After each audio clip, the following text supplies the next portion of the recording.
Bueno, buenos días, buenas tardes y buenas noches según corresponda. Mi nombre es José Romanielo y les doy la bienvenida en nombre de la comunidad de AdNet hispano. A diferencia de otras van, hoy Jorge no nos va a poder acompañar, así que me delego la responsabilidad de presentar. Esta es la van número 22 y la última van del año. Hoy tenemos el agrado de tener nuevamente como ponente al señor Ángel Java López, quien es ya conocido por muchos de nosotros. Él estará presentando el tema de DDD. Y nada más, dicho todo esto, le dejo el micrófono al señor Ángel López. Bueno, gracias José, gracias a la comunidad por permitir todo esto, de poder dar esta charla. Mi idea hoy es dar como otras veces, es dar la mitad del tiempo, o a lo mejor un poco más, pues es a lo mejor un tema más largo, ocupado presentando algunas cosas, algunos conceptos así de base y alguna código de implementación. Para que después tengamos tiempo para discutir o proponer otras cosas o ver otros códigos, otras soluciones. Voy a pasar ahora a compartir el escritorio. Bueno, espero que estén viendo ahora la primera slide de la presentación de Mind Driven Design.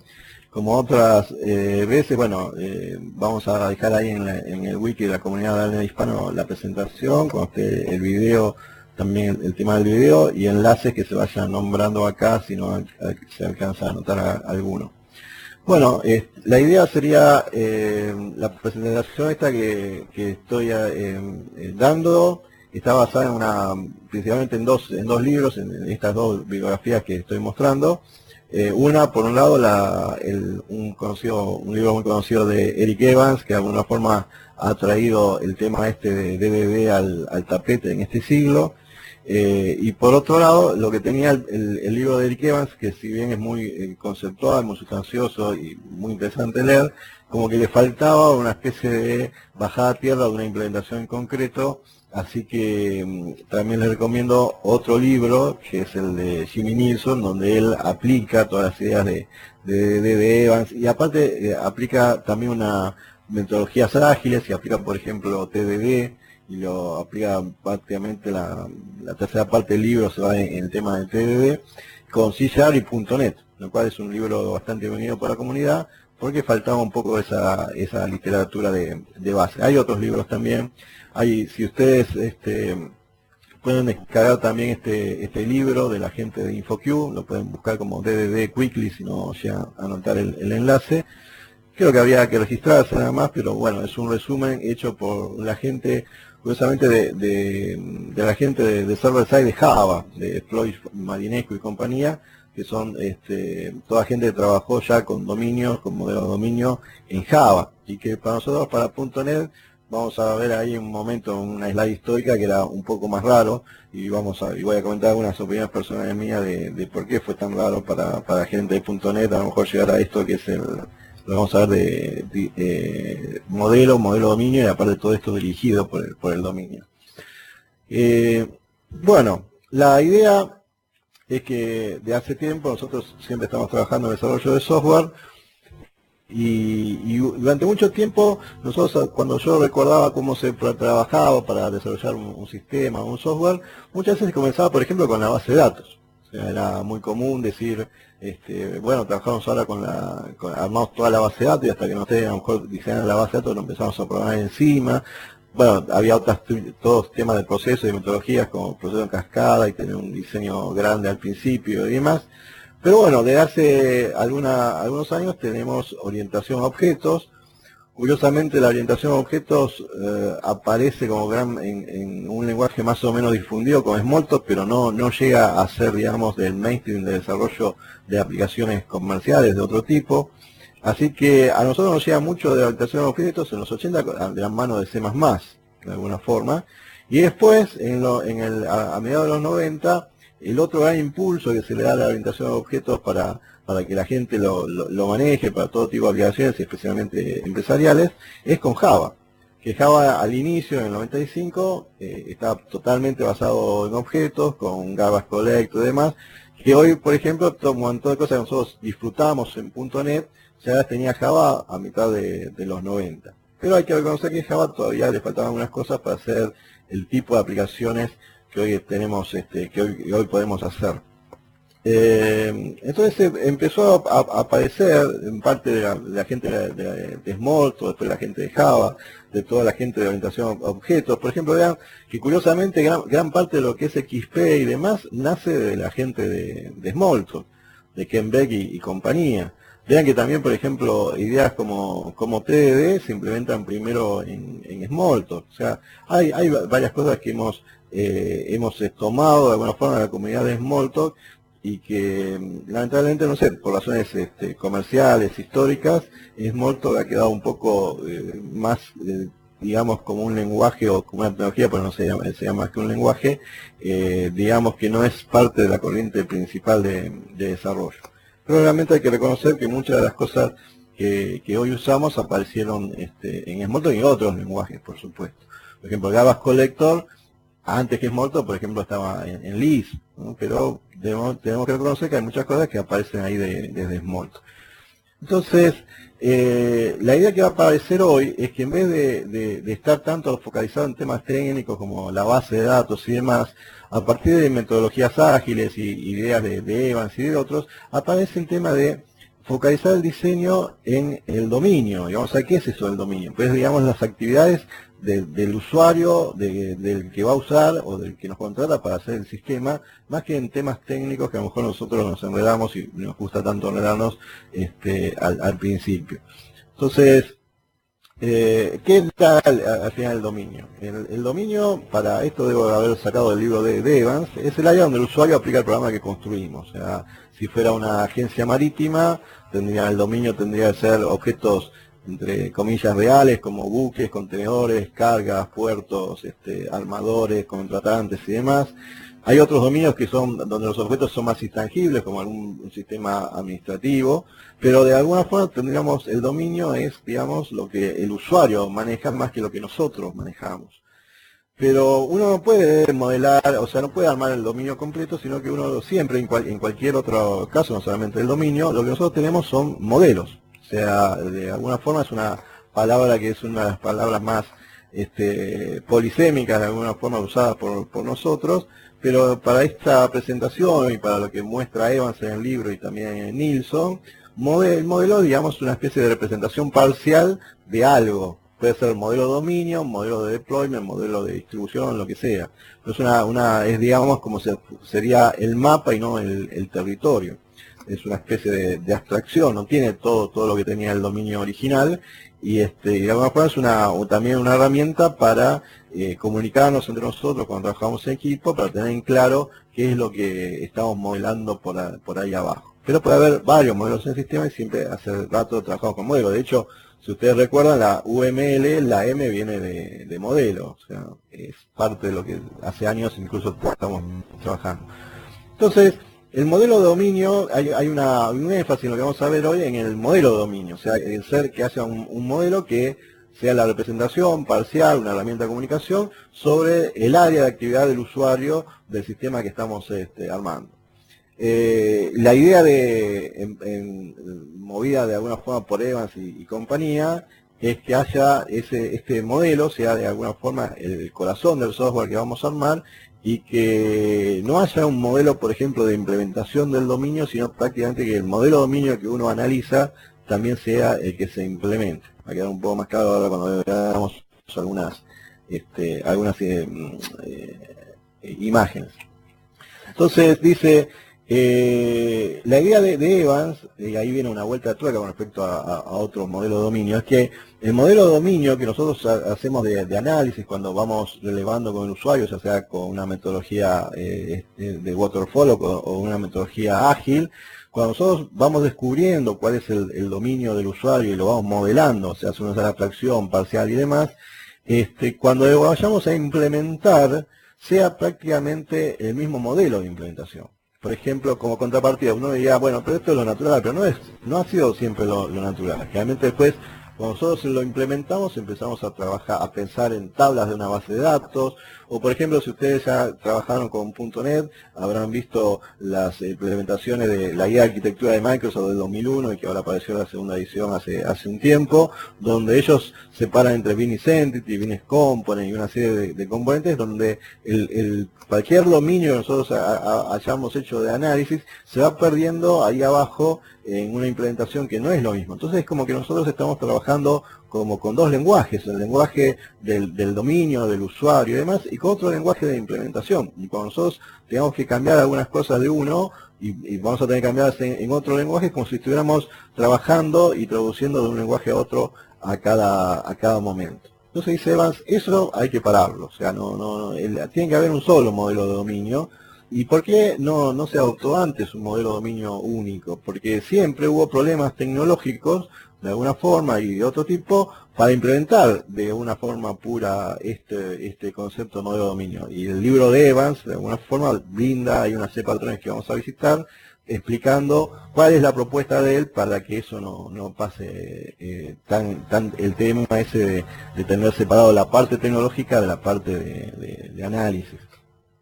Una cosa que él hace hincapié en el libro, esta es una imagen que es del libro de él, es que nosotros como equipo de desarrollo, como desarrolladores, tenemos que estar en contacto con el usuario. Él no hace gran hincapié en el tema que sea una metodología ágil, puede ser otro tipo de metodología, él no es que dice esto tiene que ser ágil, pero dice que, por ejemplo, nosotros tenemos que manejar y evitar lo que a veces nos pasa, que es tener un lenguaje nosotros de implementación que es distinto del lenguaje que maneja el usuario. Por ejemplo, él dice en uno de los primeros capítulos, este primer intento, que describe en el texto del libro todo un diálogo entre un desarrollador y un usuario de un sistema tipo de envíos marítimos de carga.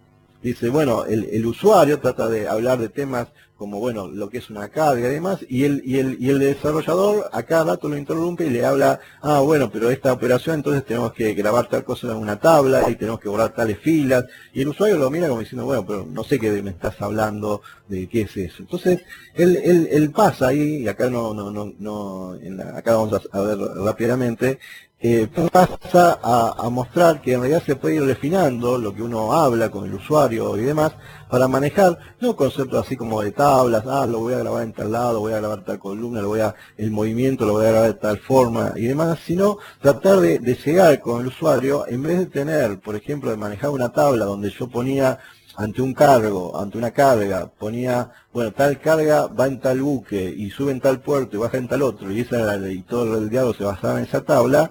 Vamos a trabajar, dice Evans, a tratar de manejar un lenguaje que tal vez no sea el mismo que el usuario, pero que tampoco sea el nuestro técnico. Y entonces, en un mejor intento que acá estoy mostrando, él dice, destila dos conceptos que antes no estaban. Por ejemplo, el concepto de itinerario. Dice, no tenemos que hablar de tablas y decir, bueno, va a haber una tabla con puertos y demás, sino trabajar con el usuario diciendo, bueno, vamos a armar un itinerario. Si yo tengo que mandar una carga de tal ciudad hasta tal otra ciudad, debería yo conseguir el itinerario de qué barcos y en qué puerto sube la carga y baja para llegar a tal fecha en tal momento. Pero uno no habla ya de tablas y de lo que voy a grabar o demás. Y de pronto dice, en vez de decir un renglón dónde se carga o dónde se baja la mercadería, él habla de acá de ahora en más en el discurso, habla de lo que acá está en el slide como pata del itinerario. Donde una pata del itinerario es dónde se carga la carga y dónde se descarga. Y de pronto dice, bueno, la carga es para el usuario, tiene ciertas características como un identificador de la carga, el peso, un código de material peligroso, que es parte de lo que se maneja cuando se arma, por ejemplo, un bill of lading de enviar carga en un barco en una vía marítima. Y la otra dice, llegamos a la conclusión, dice ahí analizando con el usuario, que hay algo que vamos a llamar a hablar más en este lenguaje que estamos inventando con el usuario, explicación de ruta. Algo que diga, mira, lo que necesita el cliente final de esta carga es que la carga vaya por una ruta que cumpla con una especificación. El usuario no necesitaba que vaya en tal barco, en tal barco y en tal lugar, sino que necesitaba, mira, yo necesito mandarlo de Buenos Aires a Durham y lo necesito mandar antes del 31 de enero. Eso es lo que yo necesito manejar. Bueno, todo este discurso que estoy hablando, Evans lo va describiendo a lo largo del libro, viendo cómo se descubre entonces un lenguaje que él lo llama el lenguaje ubicuo. Da algunos ejemplos de tener un lenguaje, de pronto podríamos decir, bueno, hay un servicio de ruteo que tiene un origen, un destino, una fecha de llegada, puede buscar las paradas a hacer, algo que vamos a programar que va a ser el servicio de ruteo, y lo vamos a guardar todo ese resultado en una base de datos. Él dice, Evans lo descarta eso como que es una frase demasiado vaga y técnica. De pronto dice, bueno, pero ahora nosotros tenemos origen, destino, otros datos que tenemos que ver, se los damos al servicio de ruteo y nos devuelve un itinerario que tiene todo lo que necesitamos para llevar la carga. Está mejor que el anterior, pero todavía sigue siendo mayores palabras. Entonces lo que va diciendo Evans es que uno va descubriendo sustantivos como itinerario, especificación de ruta, aparte del servicio de ruteo, que nos ponemos de acuerdo con el usuario de tener ese lenguaje para manejar de ahí en más en el sistema. Si la especificación de ruta, ¿cómo la vamos a programar? Es un tema nuestro quizás, a lo mejor técnicamente, pero para nosotros ahora hay algo que para el usuario a lo mejor no estaba muy claro, que es especificación de ruta, pero adoptamos esa expresión de nombre para de ahora en más manejarlo en cualquier documentación, conversación con el usuario. Entonces dice él que se va creando un lenguaje ubicuo, un lenguaje que de alguna forma es la intersección entre dos lenguajes que realmente aparecen, que realmente estuvieron separados antes de que Evans hiciera hincapié en esto. Por un lado, el de la izquierda, que sería el lenguaje que nosotros usamos de técnico, de tablas, transacciones, y mensajes, DTOs y demás cosas, y el otro que es el lenguaje del negocio, donde a lo mejor el usuario habla de términos que no solamente tenemos que entender todos esos términos, porque a lo mejor nuestro dominio se basa nada más que en barcos y en carga, y a lo mejor no tenemos que entender otros temas como aduana, bill of lading o algunos otros conceptos, y también habrá algunos términos del negocio que todavía no aparecieron en lo que estamos desarrollando, pero posiblemente puedan aparecer más adelante. Entonces dicen, miren, ustedes se tienen que concentrar en armar entre usuarios y desarrolladores el lenguaje del medio, principalmente armado con términos del dominio, como este que mostré de itinerario, que era una cosa que fue refinada, con el tiempo apareció el concepto de itinerario, explicación de ruta y demás. Después el nombre, acá hay algunas otras cosas, como por ejemplo algunos de los patrones que nosotros vamos a usar, que pide Evans, de pronto podrían llegar a ser parte del lenguaje ubicuo, como el tema de qué es una entidad o qué es un repositorio, vamos a ver qué es eso. Y después él nombra algunos otros conceptos que acá no vamos a ver, como contextos limitados, grandes estructuras, que van más en la segunda parte del libro, y hoy no vamos a ver nada de eso, sino que nos vamos a concentrar en, bueno, tenemos un sistema único, un dominio simple, no tenemos varios dominios, y tenemos que inventarlo de alguna forma a la Evans y a lo que todo el mundo espera de un modelo de dominio. Bueno, en el libro de Nilsson lo que tiene de interesante es que él va exponiendo un modelo y lo va exponiendo un poco más ordenado tal vez que el de Evans, y él trata de exponer una serie de requerimientos, pero que en principio sería tener clientes y tener órdenes de compra. Entonces él va descubriendo a través de los requerimientos y demás lo que él necesita de ese modelo. Vean que durante el libro de Evans él se la pasa dibujando directamente en papel. Algo de esto habla también Evans en su momento, que dice la documentación tiene que ser para comunicar, no tiene por qué costar mucho hacerlas, y en general también Evans dice que no alcanza ni la documentación escrita ni alcanza la documentación gráfica. La comunicación gráfica se queda corta para explicar algunas cosas, y la comunicación escrita tampoco es tan expresiva a veces como para captar una sola pasada lo que uno quiere poner en el modelo. Entonces, esta figura que tomé del libro de Nilsson muestra que va a tener para él a lo largo no llega directamente primero a esta figura, la va planteando a través del tiempo, va a tener clientes, y los clientes van a tener orden de compra, y de pronto va a ir agregándole a lo largo del tiempo algunas cosas que nosotros vamos a tener que ver, que aparece por ahí al costado, aparece izquierda, aparece servicio en algún momento, y aparece repositorio, y aparece factoría, y vamos a tener que ver que esos términos son ya, porque Nilsson está adoptando estas ideas de Evans de implementar esto. Pero todavía no llegamos a eso. Todo intercalar acá lo que había adelantado antes un poco de la historia. Mucho de nosotros en .NET, y Nilsson pone un poco de eso también. Nilsson tiene escrito algunos libros anteriores, todos orientados a datos. En realidad Nilsson se confiesa que es una persona que nació, digamos, de un tipo de DB guy, o sea, un tipo dedicado a la base de datos que de pronto por encima programaba.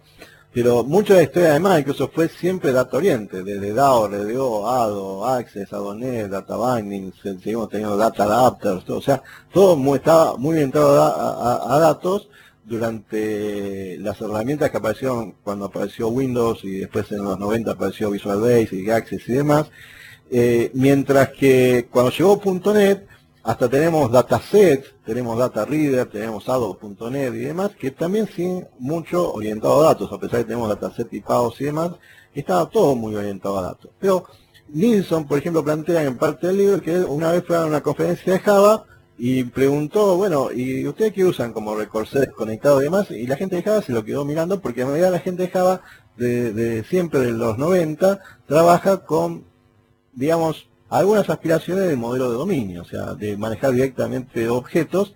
En el mundo de Java fue de siempre lo habitual.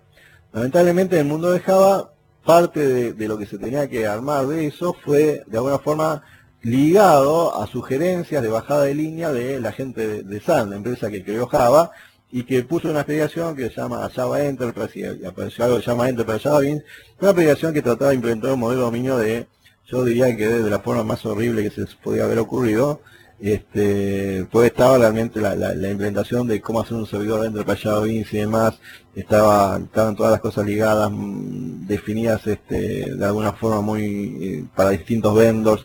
Bueno, no quisiera explayarme mucho en eso, pero si alguien tiene que estudiar JB1 y JB2, le diría que ya se lo olvide. De hecho, lo interesante que pasó y que nos toca así a nosotros es que la comunidad de Java se dio cuenta de eso de alguna forma, que lo de Enterprise Java Beans era algo que era complejo, demasiado complejo para lo que tenía que hacer, y generó alternativas. Notablemente, por ejemplo, Hibernate, una librería de objeto relacional, de mapeo de objeto relacional de Java, nace ante la necesidad de la gente de Java, de la comunidad y una persona en particular, de cubrir cosas que Enterprise Java Beans se supone que las resolvía, pero las resolvía realmente de una forma que en inglés sería convoluted, o sea, de una forma tirada de los pelos. De hecho, mucho de lo que tenemos de open source de Java, que es interesante verlo en la historia, nació de la comunidad en parte porque lo que daba Sun no era lo que se necesitaba. La gente quería otras cosas y realmente muchas de las cosas de bajada de línea de Sun no habían prendido en el tema de desarrollo.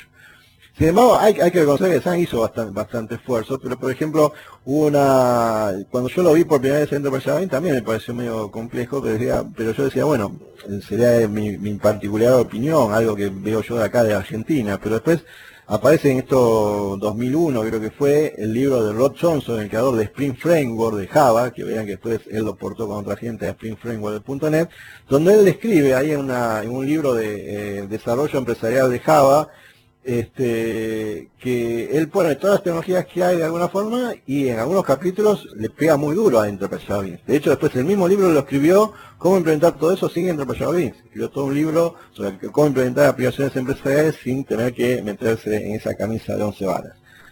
De alguna forma, Microsoft aprendió de eso y vean que Microsoft desde Patterns and Practice y otro demás no dice esta es la forma de hacer las cosas, no mandó como Sun una explicación de cómo tienes un servidor de aplicaciones, JB y demás, sino que dice, mira, hay distintas formas de hacerla y te damos implementaciones de referencia, guías de arquitectura y demás. Pero también hay que reconocer que Microsoft durante mucho tiempo fue data oriented, recién ahora en los últimos años pasó a tener ejemplos con objetos. ¿Pero por qué hacía eso Microsoft? Esta es una opinión personal mía, pero es porque Microsoft siempre supo que a la gente hay que también enseñarle las nuevas cosas. Cuando apareció Windows, a la gente hubo que enseñarle cómo programar en Windows con eventos, con otro tipo de cosas que la gente no estaba acostumbrada. Y lo que vio Microsoft, que la gente para aceptar a .NET tenía que seguir con la inercia, trabajar con datos, como trabajaba con Visual Basic de los años 90, o con Visual Fox, por ejemplo, que también nace de DBase y toda una corriente que todo orientado a datos, si quieren verlo. Después le ponen clases encima de lo demás, pero el corazón de todo eso era orientado a datos. Entonces, eso es lo que hace Microsoft. De alguna forma Microsoft dice, No sabemos cómo implementar un modelo de dominio, la gente tampoco contiene, la gente que nosotros por lo menos tenemos, no la gente de Java, sino la gente de Visual Basic y de Visual Fox y demás, no tiene súper claro todos esos temas, así que nosotros vamos a seguir por unos años con el tema de datos, eso es lo que yo veo en mi forma particular. Pero si nosotros quisiéramos realmente trabajar con modelo de dominio, idealmente nos ocuparíamos simplemente de trabajar con objetos, inventar todo el dominio con objetos, que es lo que se dijo por ahí como es programar como Smalltalk. No sé si conocen ustedes Smalltalk, pero Smalltalk son todos objetos y yo manipulo los objetos prácticamente directamente desde la IDE, hasta puedo sacar una foto de todos los objetos que tengo, guardarlo y levantarlo dentro de una semana, cosa que por ejemplo fueron algunas cosas que se habían propuesto la gente de los servidores de Enterprise Java Beans. La idea sería trabajar directamente con objetos, pero curiosamente también Smalltalk también tiene sus temas a resolver ante este tema, que ahora vamos a ver cuáles serían los problemas que tenemos que resolver si tuviéramos que trabajar idealmente de esta forma. Si tuviéramos, ¿cómo hacemos un sistema que maneje, no sé, 100.000 clientes con un montón de facturas, simplemente con objetos? Hay algunas puntas para examinar. Una, no me acuerdo si lo nombraba Nilsson en el libro, pero una para ver es el Naked Object, que directamente es una tecnología que apareció primero en Java y después lo portaron a .NET con WPF, pero creo que la de WPF es comercial y la de Java de Open Source, donde ellos directamente diseñan los objetos y, por ejemplo, las interfaces se crean solas. O sea, simplemente por ver los métodos y las relaciones entre objetos, la interfaz permite al usuario interactuar directamente con esos objetos. También hay ideas de ese tipo en el ambiente Smalltalk. Directamente, en vez de programar la interfaz como una cosa separada, es simplemente una expresión más de lo que públicamente expone el objeto. Si un objeto factura tiene un método cancelar, dentro del entorno de Naked Object aparece, depende del entorno de Naked Object, pero aparece de alguna forma el objeto factura con una operación, un botón o alguna señal para poder presionar ese cancelar. Simplemente por haber programado el método eso. Pero bueno, esas son ideas que todavía están ahí viendo a ver de cómo se pueden pasar a .NET y otras cosas. Pero si nosotros tuviéramos que ahora, idealmente tenemos el modelo de dominio con objetos, no sabemos todavía bien cómo es eso, pero sabemos que tenemos más que el dominio, tenemos que interactuar con los usuarios, tenemos que interactuar con otros sistemas, tenemos que hacer interfaces gráficas, tenemos que hacer aplicaciones distribuidas. ¿Cómo viaja un dato de una máquina a otra? ¿Viaja el objeto? ¿Viaja un dato? ¿Qué será? ¿Viaja un mensaje? Y la gente incluso de Smalltalk también tiene que ver cómo maneja la concurrencia. ¿Qué pasa si vienen dos clientes o dos threads o lo que sea a tocar al mismo tiempo a la factura 17? Se le da a cada uno una copia de la factura 17 y si la cambia de forma que no son consistentes, ¿cómo se puede manejar ese tipo de concurrencia? ¿Qué pasa si se corta la luz? O sea, en Smalltalk se grababa la imagen, pero si en medio de todo eso se corta la luz, todo lo que teníamos se perdía en principio en Smalltalk sencillo. Por supuesto, la gente de Smalltalk sabe que ahora hay bases de objetos como Gemstone y demás, pero bueno, ¿cómo nosotros ahora en .NET tendríamos que manejar eso? Y si tuviéramos 100.000 usuarios, o sea, 100.000 clientes, un montón de facturas en nuestro dominio, ¿qué lo tenemos? Todo en la memoria, idealmente sería eso, pero como no tenemos a veces toda la capacidad de memoria para hacer eso, tenemos que ver cómo reificamos el dominio, cuando nosotros tenemos que trabajar con el cliente tal o con la factura tal o demás, tenemos que conseguir esos objetos y manejarlos en ese momento. Por ejemplo, para tirar otra punta distinta de lo que vamos a ver ahora, podrían examinar las ideas de como la implementación, creo que era de Java Previler. En su tiempo había una implementación en .NET que era Bamboo, que lo que hace es tener todos los objetos en memoria y todos los cambios que se van haciendo se van grabando en un archivo de log.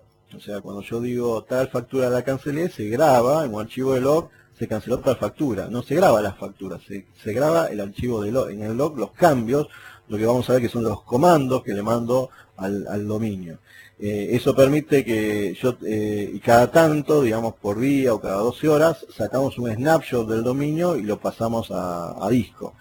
Entonces, si yo tengo que recuperar, si se me cae la luz y tengo que recuperar mi estado, busco todas las fotos que saqué de los objetos a la medianoche pasada y todo el log de los comandos que de alguna forma fue recibiendo nuestro dominio.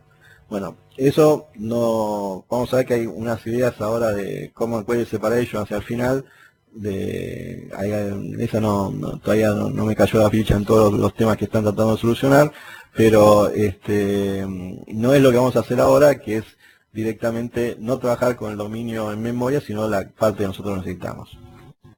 Entonces dice Evans, como el dominio es tan importante, nosotros lo que necesitamos es aislarlo de todos esos dos temas técnicos, transacciones, concurrencia, interfaz de usuario, distribución y demás. Entonces, eso de aislar el dominio, por ejemplo, es algo que ahora es más o menos común, pero durante mucho tiempo, por ejemplo, teníamos el problema de trabajar con el síndrome del botón de aceptar, por ejemplo, en VisualFox o en Visual Basic clásico, era muy cómodo en el botón de aceptar poner un montón de lógica. Bueno, toda la idea de Evans, hay un capítulo donde va en contra de toda esa idea, que él la llama el antipatrón Smart UI, de Smart User Interface, donde él dice, no, ese es el problema de empezar a esparcir la lógica por un montón de programas. Entonces él dice, como otra gente, que la forma ahora de aislar el dominio es adoptando una arquitectura en capas. Y él sugiere una arquitectura de capas, pero no cualquiera. Ustedes vieron que de alguna forma las capas van como separando las responsabilidades. Cada capa se ocupará de lo suyo, pero hay que descubrir qué es lo que ponemos en cada capa. Y bueno, Evans lo que va haciendo a lo largo del libro es concentrarse en una capa en particular, que es la del dominio, que vamos a ver dónde la coloca, y después distribuyendo todo lo demás en otras 3 capas que vamos a ver cómo las nombra. Eso que tiene el concepto de separar en capas, que no nace con Evans, sino que viene de hace años, también tiene su precio a pagar, porque cada cosa que nosotros hagamos de ahora, de alguna forma está como...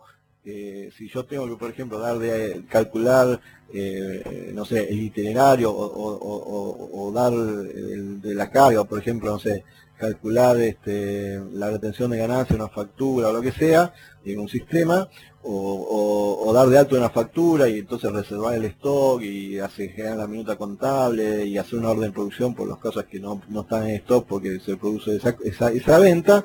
Todo eso, de alguna forma, que antes lo podíamos poner en 2, 3 rutinas gigantes, ahora está como disperso en un montón de clases. Si ustedes ven cualquier sistema armado en capas, es un poco intimidante al principio. Yo no creo que el capa sea complejo, pero es largo a veces.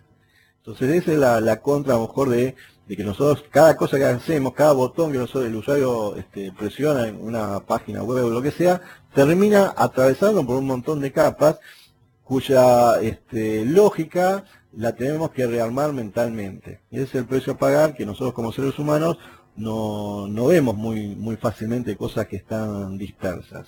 Pero bueno, por suerte lo que tiene lo de las capas es que me ayuda a entender lo que va en cada capa, así que puedo reconstruir un poco lo que va pasando por abajo cuando el usuario presiona tal botón o tal operación. Bueno, yendo a lo de Evans presenta que teníamos que tener 4 capas en principio. Vean que para él yo puedo llamar una capa cualquiera de las de abajo en principio, no solamente tengo que llamar a la siguiente. Entonces, lo que él llama, lo que nosotros acá llamamos dominio, y el modelo dominio va a estar en la tercera de abajo hacia arriba. Ese modelo dominio, en realidad la prueba básica sería que funcionara aún sin cambiando las otras capas. Por ejemplo, yo muchas veces lo que trato de hacer es que ese modelo de dominio funcione con una infraestructura que no tenga base de datos, que trabaje totalmente en memoria, que no tenga mejor ni transacciones ni concurrencia, y dominio tendría que seguir trabajando igual. Cualquier otra cosa que nosotros tengamos que resolver, como el tema de la persistencia, la verificación, las transacciones, la concurrencia, debería estar delegado en otros lados. Por ejemplo, yo generalmente uso aplicación o algo muy cerca de una aplicación para abrir y cerrar las transacciones. E infraestructura para trabajar realmente contra la base de datos. Y dominio, lo único que hago es, lo trato como si fuera una especie de organismo al que uno le tira un comando, una patada, y reacciona y trabaja, independientemente de que por abajo tenga persistencia contra una base de datos o esté trabajando totalmente en memoria. Y esa sería la prueba básica que yo pediría a cualquiera que trabaje con estas ideas de dominio. Y también es una prueba básica que se hace generalmente en capas. Cambiar una capa y que no tenga que cambiar en gran parte o mínimamente cualquier otra capa o la conducta de otra capa. Bueno, entonces, ¿qué pone el Evans acá en todo esto? La capa de presentación, creo que todos nosotros más o menos la tenemos ubicada. Puede ser una capa de presentación para trabajar contra un usuario. También puede ser una capa de presentación contra otro sistema, pero en principio vamos a trabajar acá contra un usuario. Y nosotros podemos acá tener, como verán, hay una Microsoft se caracteriza por evolucionar siempre con esta capa de presentación, pues de alguna forma van cambiando las tecnologías y los aparatos con los que el usuario interacciona. Por ejemplo, ahora tenemos mobile, tenemos internet y demás. Bueno, nosotros a lo largo del tiempo ya quedó lejos aquellos tiempos donde trabajábamos, no sé, con la pantalla de Clipper o de Turbo Pascal de caracteres. Pasamos a todos los formularios de Windows, pasamos a web, y ahora pasamos con que tenemos WPF, y tenemos WPF en el browser, y tenemos Ajax, y tenemos un montón de cosas. Realmente es una de las capas que más ha evolucionado en todos estos tiempos. Pero para Evans tendría que ser una capa bastante aislada del dominio, para aislarlo justamente del dominio y no tener el dominio no pegue tanto contra la capa de presentación. Hay una capa en el medio que es la capa de aplicación. Básicamente yo ahí vería que la capa de aplicación está muy compuesta de fachadas que de alguna forma me aíslan de lo que tengo en la presentación, de lo que tengo que a lo mejor exponer tecnológicamente hacia afuera como un DTO, un mensaje web service o lo que sea. La capa de presentación me aísla de esos temas tecnológicos y también de alguna forma coordina y prepara al dominio como para que lo que voy a pedirle al dominio a lo mejor trabaje, por ejemplo, dentro de una transacción, ¿no? Si tuviera que trabajar con transacciones por abajo. Entonces la capa de aplicación en general no va a tener temas de negocios o del dominio, sino simplemente va a ser un punto de entrada controlado para pegarle al dominio. Y la capa de dominio es la que ahora después vamos a concentrarnos y vamos a ver una implementación en .NET de un ejemplo de código abierto que lo portaron de otro ejemplo de Java. Hay varias portaciones por ahí, pero bueno, y también se discute bastante en la lista de DDD, cómo se inventa tal cosa, tal otra cosa. Vamos a ver acá una implementación en .NET. Y la capa de dominio es la que después se concentra prácticamente de gran parte del libro de Evans. Independientemente de todos los temas tecnológicos, la capa de dominio debería sobrevivir. Por ejemplo, en el diagrama que yo había presentado hace unos momentos, la capa de dominio se comunica con la infraestructura, pero lo que uno trata de hacer es que cambios en la infraestructura de alguna forma no le peguen, no provoquen cambios en la capa de dominio. Por ejemplo, en .NET vamos a trabajar probablemente con interfaces, de tal forma que yo no estoy comunicándome con una infraestructura en particular, sino que estoy comunicándome con algo que cumple con un contrato, y después si yo por abajo cambio la implementación, que la capa de dominio no tuviera que cambiar por eso. Y bueno, y finalmente la capa de infraestructura se va a ocupar de todas esas cosas que alguien se tiene que ocupar, algún trabajo sucio para alguien tiene que hacerlo, como el tema de, por supuesto, la persistencia. Habrán visto ya, creo que trabajaron acá en otras BAN, estuvieron hablando de ORM, teoría y demás, como patrones que va a encontrar en el conocido libro de Fowler de aplicaciones empresariales, como el Unit of Work, el Identity Map, comunicaciones con otros sistemas, servicios web que yo tengo que llamar o cualquier otra cosa que tenga que llamar con otros sistemas. Son cosas que de alguna forma se delegan a esta capa de infraestructura. Vamos a ver que el ejemplo que vamos a ver tiene mucho de esta estructura, aparte después de tener una capa distribuida. Bueno, la parte de infraestructura, la parte de presentación, parte de la parte de aplicación son temas que darían para otras charlas que vamos a ver, concentrarnos en ver qué patrones sugiere Evans para conseguir eso que era tan elusivo que en estos años, que es, bueno, implementemos el modelo de dominio de la forma más parecida a que lo hicimos el análisis, y ver después todo eso bajado a tierra con código de .NET. Para Evans, él presenta al principio del libro, y creo que estaba en la tapa el que mostré ahí de InfoQ de Quickly, él presenta y va desarrollando a lo largo del libro un diagrama que es este que estoy mostrando, donde dice, bueno, todo lo que yo estoy proponiendo acá, que es Domain Driven Design, el tema este de tener el diseño dirigido por el dominio, y descubriendo con el dominio un lenguaje ubicuo con el usuario, e ir descubriendo y refinando el dominio, para implementarlo de la misma forma en que yo lo estoy descubriendo, tengo que olvidarme de lo que yo les había comentado, es el Smart UI, ahí abajo a la izquierda, lo que es la interfaz de usuario astuta, que en el botón de aceptar de VisualFox o Visual Basic poníamos todo lo que teníamos que poner. Entonces, para conseguir que el dominio esté aislado, habíamos comentado, va a adoptar esa esa arquitectura de capas.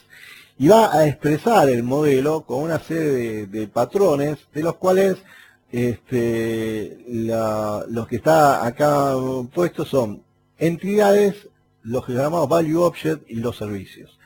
Naturalmente usa servicio, que es una palabra de nuevo de las con más significados o más aplicaciones dentro de nuestra profesión.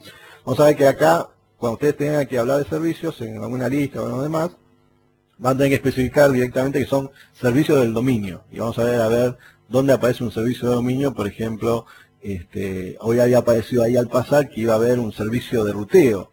Algo que no se lo iba a encargar yo ni al objeto cargo, ni al objeto carga, ni al objeto puerto, ni al objeto buque, sino que iba a haber algo adicional que se iba a encargar de esa tarea. Vamos a ver que hay entidades que son, digamos, objetos que perduran a lo largo del tiempo y no son simplemente objetos accesorios que tenemos nada más que en la memoria. Y lo que hace Evans, retoma una distinción que ya venía en patrones de Java y otros, que es que hay unas cosas que son entidades y otras que son value object. Y vamos a ver exactamente qué es eso. Bueno, y hacia la derecha del diagrama tenemos tres cosas que ahora vamos a discutir, que son repositorios, agregados y factorías. Por ahora vamos a avanzar. Ángel, disculpa. Sí, por favor. Hay una pregunta acá en el... bien, a ver. Dice, tener todos los objetos en memoria no puede ser ineficiente cuando nuestra aplicación consume muchos recursos, por ejemplo, el procesamiento de imagen. Claro, por supuesto, depende del dominio, ¿no? Pero, por ejemplo, la gente de Prevailer y otros han hecho comparaciones, la gente de Bambú hace tiempo había hecho, donde mostraban ellos que el dominio que implementaban ellos, que era muy particular, era más rápido que implementarlo con Oracle o con otros sistemas, porque prácticamente ellos lo único que tenían que hacer es serializar los objetos cada tanto, y después lo único que se realizaban era el comando. Cuando yo tengo que, por ejemplo, mandar el comando cancelar la factura, lo único que ellos grababan era número de factura y una marca que se cancelaba, nada más. Era un archivo binario que se iba grabando y no tenía que tener ni transacciones ni nada. Simplemente, y resulta que después ellos sacaban, digamos, pruebas de performance, por supuesto depende del dominio, y ellos decían que tenían más throughput con eso que con Oracle. Por ejemplo, ellos tenían, creo que la aplicación ellos habían puesto de ejemplo una especie de mercado electrónico, y ellos mostraban que teniendo todo en memoria, todas las ofertas de compras y ventas en memoria, haciendo todos los movimientos ahí, los comandos ahí, ellos tenían más throughput que trabajando, verificando el modelo, trabajando con base de datos. Otro lado donde, por ejemplo, apareció esas ideas fue en sistemas donde a lo mejor no teníamos una base de datos, el modelo era chico y podíamos levantarlo directamente en memoria. Yo le pondría una ficha al tema de memoria porque me parece que la memoria cada vez es más barata y cada vez tenemos más memoria. E incluso empiezan a aparecer conceptos como la memoria distribuida y demás que cada vez se van alineando más con esto. Recordemos que hace unos años los discos eran los raros y lo más normal a lo mejor eran las tarjetas y las cintas. Los discos eran caros y difíciles, y aunque era mucho más fácil de manejar porque podía posicionarme en cualquier lado y demás, y no como una cinta. Pero durante muchos años, si ustedes recuerdan las viejas series, lo que se usaban eran las cintas o las tarjetas perforadas. Bueno, yo veo que de pronto van a empezar a aparecer cada vez más aplicaciones, a lo mejor donde el throughput que necesitamos sea tan grande que a lo mejor vamos a trabajar en memoria. De hecho ya hay aplicaciones desde Twitter a Facebook y demás que aprovechan tener muchas cosas prácticamente en gran parte del dominio en memoria e incluso distribuido. Y si no, por ejemplo, ahora recordaba de la lista de Smalltalk, por ejemplo, que ellos trabajan con aplicaciones, ya no recuerdo cuál era la aplicación que tenía, pero era tipo como Gemstone, que de alguna forma manejaba las cosas en memoria y lo que no cabía en memoria lo pasaba a disco. Y con los discos de estado sólido, ellos comentaban en la lista de Smalltalk que con los discos de estado sólido, que sería una especie de memoria entre comillas ahora, una aplicación que ellos tenían que hacer una migración, no sé qué cosa, tardaba 2 días, tardaba 10 minutos, porque tenían disco sólido. O sea, el disco sólido es una especie de memoria disfrazada. Acá veo que acá hay alguien, otra pregunta, Martín Salía dice, le pongo otra ficha a los objetos sin memoria. Bueno, bien, claro. No sé si todos lo ven esa pregunta. O sea, el tema, primero, para volver a la pregunta inicial es, no podemos tener todos los objetos en memoria muchas veces por el tema del dominio, pero no lo pierdan de vista. Hay muchos dominios que a lo mejor estamos manejando incluso ahora y que bien tranquilamente la podríamos tener en memoria de 8 GB y a lo mejor anda más rápido, a lo mejor yendo a cada rato a la base. Es, digamos, una cosa para ir viendo y demás, pero bueno, era simplemente para ponerlo como idea de hacia dónde tendría que ir el dominio real. Lo que pasa es que lo que me da Evans de alguna forma son todos los artefactos como para trabajar con cosas más naturales como una base de datos relacional, verificar el dominio, manejar concurrencia y demás. Bien, vuelvo acá a la PBT. Cualquier cosa me avisan de las preguntas porque yo acá estoy como embalado, digamos, en el discurso y no me doy cuenta de las preguntas. Bueno, yo decía hoy que la entidad para Evans es algo que tiene continuidad a lo largo del sistema, se cae la luz y la entidad debería estar en alguna parte, y es lo que nosotros más o menos manejamos en todos los sistemas como facturas, orden de compra y demás cosas que nosotros persistimos en nuestro sistema. Para Evans, como otros patrones que ya venían de Java, manejan el patrón de identidad, o sea, el proveedor 17 sigue siendo el proveedor 17 simplemente por la identidad, no importa los valores que tenga, que pueden cambiar con el tiempo, sigue siendo el proveedor 17. En cambio, bueno, acá teníamos el ejemplo de Nilsson. Nilsson va descubriendo a través de los requerimientos que necesita una entidad customer, que esa entidad customer de pronto va a tener una dirección. Pero para Nilsson, dice, yo lo armo así, antes lo hubiera armado con una sola tabla de customers y demás, y en realidad por abajo puede ser que termine siendo una sola tabla. Pero cuando lo voy, digamos, desarrollando y descubriendo en el dominio, lo modelo de esta forma. Después el tema de cómo persisto es algo que viene después, no viene ahora con esto. Entonces, él va descubriendo ahí, por ejemplo, que hay algo que se llama la dirección del customer, que si bien podría ser una entidad, para él no lo es, y en general para muchas otras cosas no lo es, porque lo único que me interesa de la dirección no es que sea la dirección 17, sino los valores de la dirección, qué calle tiene, qué número tiene, qué código postal tiene. Si cambia los valores de eso, para mí sería otra dirección. Entonces muy probablemente, dice Evans y bueno, y Nilsson y demás, esto no sea, la dirección en sí no sea una entidad, no tiene identidad, sino que simplemente es por los valores. El value option más simple que se me ocurre ahora es un string. Nadie habla en .NET del string 24. Uno habla del string que tiene comilla, Pepe, comilla. No, si yo tomo otro valor, para mí, para todo el mundo, es otro string. Bueno, eso es lo que para Evans lo pone explícito en lo que se llama un value option. Que de nuevo es un patrón que ustedes también lo van a encontrar en el libro de Fowler y de alguna forma tenía otros significados en la gente de patrones de Java. Pero en principio no es una entidad, sino que es un value option.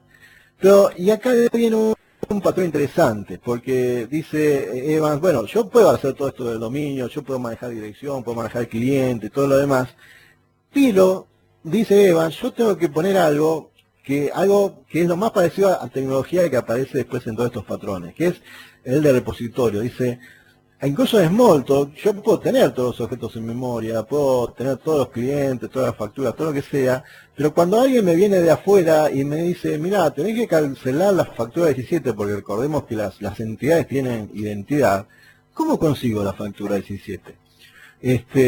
Smalltalk no me da nada para conseguir la factura 17. Yo tengo todos los objetos. Si no tengo una referencia a un objeto, no llego a ese objeto. Pasa como con .NET. Si yo no tengo una referencia al objeto, jamás llego a ese objeto. Entonces, lo que dice Evan, dice, mira, yo tengo que poner un patrón particular, que lo llama el repositorio, donde de alguna forma yo puedo conseguir hablar repositorios prácticamente, no por todas las entidades, sino por algo que se llama los ARE y root, él lo llama, que son los objetos por los que yo voy a recuperar por identidad y también por algunos otros conceptos. Y aparte acá, el repositorio va a funcionar como si fuera una lista de todas las objetas facturas o de todos los objetos clientes o lo que yo quiera modelar como repositorio. Por eso decía ahí al final del slide que representa una colección de las entidades de algún tipo y también podría llegar a tener métodos de dame las facturas de tal a tal fecha o dame las facturas pendientes y demás. O sea, no solamente dame todas las facturas o cuando por ejemplo hay una nueva factura, se lo avisamos al repositorio. Lo ponemos en esa lista del repositorio. La prueba ácida de un repositorio bien implementado sería que yo pueda implementar el repositorio en memoria y que todo el dominio siga andando. Que sea independiente de la persistencia. Ese es el uno de los grandes desafíos de todo esto, y por suerte en el ambiente de Java han aparecido cosas como Hibernate, y nosotros acá en .NET tenemos cosas como NHibernate que hacen que la persistencia sea bastante independiente de lo que tenemos. Entonces cuando llega el momento cuando va analizando lo que necesita Nilsson para lo que le van pidiendo los requerimientos, dice, ahora necesito, en el momento del libro, dice, bueno, yo ya tengo todo, por lo menos lo que era un customer, algunas cosas de lo que tenía un customer y demás, la dirección y demás cosas, pero en algún momento hay un requerimiento, un caso de uso, me plantean que yo necesito buscar todos los customers que están en tal ciudad, por ejemplo. Entonces, ahí empieza a aparecer en el repositorio un método, aparece el customer repository, que aparte de tener otros métodos como dame tal customer por la identidad o lo que sea, va a tener, dame una lista de customers que correspondan con tal criterio. Eso es pero él, por ejemplo, vean Nilsson, a lo largo del libro va poniendo esos métodos que necesita a través de que los va descubriendo por algún caso de uso. Y hace TDD todo esto. O sea, hace TDD del dominio moqueando el repositorio o del repositorio moqueando la persistencia y así. El repositorio en realidad termina siendo en muchas implementaciones una interfaz que después tendrá una implementación en memoria o una implementación en una persistencia dependiendo de lo que yo quiera hacer en ese momento. Incluso he visto sistemas donde se va desarrollando y el repositorio está durante semanas simplemente armado en memoria. O sea, no se le va mostrando al usuario algo para que vaya viendo toda la interfaz, las operaciones que le vamos resolviendo de los principales casos de uso, y todavía no tenemos la base de datos, porque el dominio va cambiando. Entonces, a lo mejor aparece en nuestro tercer caso de uso, en nuestra user story, aparece algo nuevo que no teníamos contemplado en Customer, y todavía no tenemos base de datos de Customer. Cuando uno trabaja con esto, incluso lo que termina haciendo es arma las clases, las relaciones, y de vez en cuando un repositorio en memoria, y encima de eso va trabajando. No es raro que la base de datos sea algo que termina apareciendo recién hace semanas de haber empezado el desarrollo. Entonces, por ejemplo, Nilsson me dice, bueno, en algún momento yo voy a necesitar, dame las órdenes de compra de tal customer. Entonces eso lo pone en el repositorio de órdenes de compra. Dice, bueno, para tal customer voy a conseguir tales órdenes y lo pone dentro de unos métodos que va a implementar en ese repositorio.